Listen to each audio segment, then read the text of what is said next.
कछुवा र खरायोको रोमाञ्चक कथा। एक समयको कुरा हो, एउटा जङ्गलमा बुद्धिमान कछुवा बस्थ्यो। उसको आँखामा जीवनको अनुभव छर्लङ्ग थियो। उसले धेरै देखेको थियो, धेरै बुझेको थियो। कछुवाले भन्छ, आज पनि सुस्तै सुस्तै दिन बित्यो। मेरो ढोका आज पनि सूर्यको किरणले खटखटायो। म फेरि बाहिर निस्की र घुम्दै घुम्दै यही तालको किनारमा आइपुगेँ। जिन्दगी बिस्तारै बिस्तारै बित्दैछ, तर हरेक क्षण सुन्दर तरिकाले। त्यही जङ्गलमा एउटा खरायो पनि बस्थ्यो। खरायोले कछुवालाई देख्छ र ठिङ्ग परेर उभिन्छ। खरायो घमण्डी थियो। उसले कछुवालाई जिस्काउँदै भन्यो, अरे कछुवा दाजु, तिमी यही सधैँ यही टेकेर बसेको। आज दिनभरिमा कति पर पुग्यौ? 10 मिटर? 20 मिटर? कछुवाले मुस्कुराउँदै टाउको हल्लाउँछ र भन्छ, खरायो भाइ, दौड तिम्रो जीवनको उद्देश्य होइन। बिस्तारै हिँड्दा संसार कति सुन्दर देखिन्छ तिमीलाई थाहा छ? तिमीले त भाग्दै भाग्दै हरियो पातहरूको सङ्गीत, नदीको स्वर र हावाको स्पर्शबाटै वञ्चित हुँदैछौ। खरायोले हाँस्दै भन्छ, कछुवा दाई, तिम्रो कुरा पुरानो भयो। संसार छिटो हेर्नुपर्छ, छिटो बुझ्नुपर्छ। तिमी जस्तो सुस्त तालले जिन्दगी काटिए पनि केही देख्न पाइन्न। हेर, म तिमीलाई च्यालेन्ज दिन्छु। मसँग दौड्ने हो त्यो टाढाको रातो गुलाबको बोटसम्म? तिमीलाई 1 हप्ता लाग्ला, तर मलाई 5 मिनट। यो सुनेर कछुवाले भन्छ, खरायो भाइ, दौड सधैँ गतिको बारेमा हुँदैन। दौड सहन शक्ति, दृढता र बुद्धिमत्ताको पनि हुन्छ। तर ठिक छ, म तिम्रो च्यालेन्ज स्वीकार्छु, तर एक शर्तमा। दौड भनेको दौड मात्र होइन, यो यात्रा हो, र म यो यात्रा आफ्नै गतिमा पुरा गर्नेछु। खरायोले उत्साहित भएर भन्छ, वाह, यो त रोमाञ्चक भयो। जङ्गलको सबैभन्दा ढिलो प्राणीले सबैभन्दा छिटो प्राणीलाई दौडको च्यालेन्ज, यो त इतिहास बन्नेछ। ल ठिक छ, भोलि बिहान सूर्योदयसँगै दौड सुरु गरौँ। खरायो उफ्रिन्छ र हाँस्दै उफ्रिँदै गायब हुन्छ। कछुवा पनि मुस्कुराउँदै तालतिर फर्कन्छ।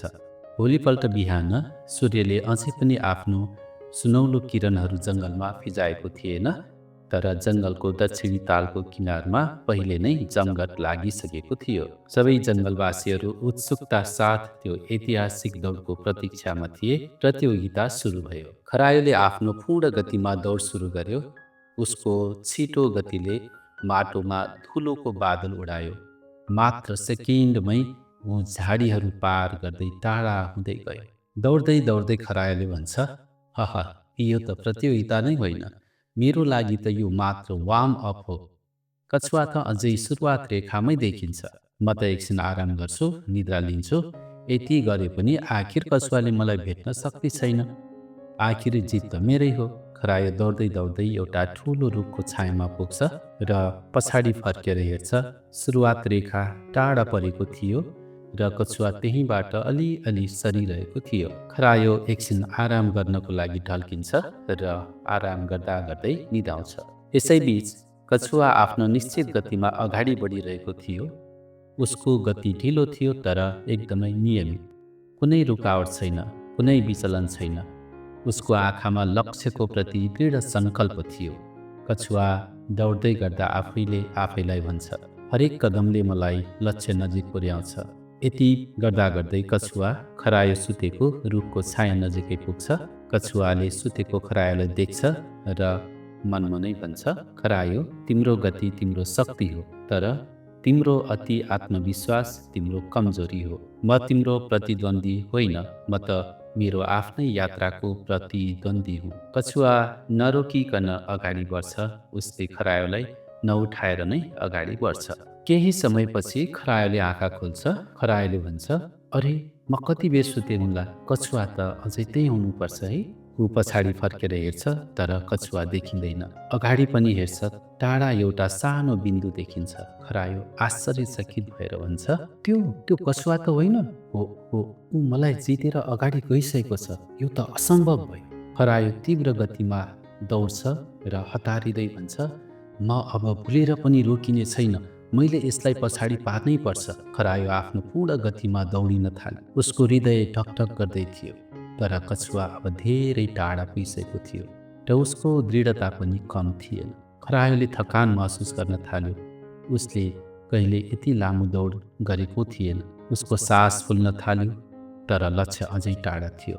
उसले देख्छ कछुवा अब रातो गुलाबको बोट नजिकै पुगिसकेको थियो। खरायो अन्तिम शक्तिसँग दौडिन्छ, तर कछुवाले आफ्नो अन्तिम कदम चाल्छ। जङ्गलवासीहरू आश्चर्यचकित भएर हेरिरहेका छन्। कछुवाले दौड जितिसकेको छ।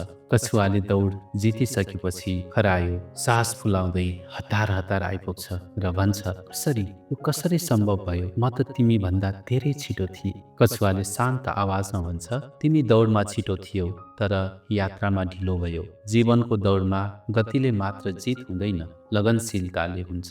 तिमीले आफ्नो गतिमा गर्व गर्यौ, मैले मेरो दृढतामा विश्वास गरेँ।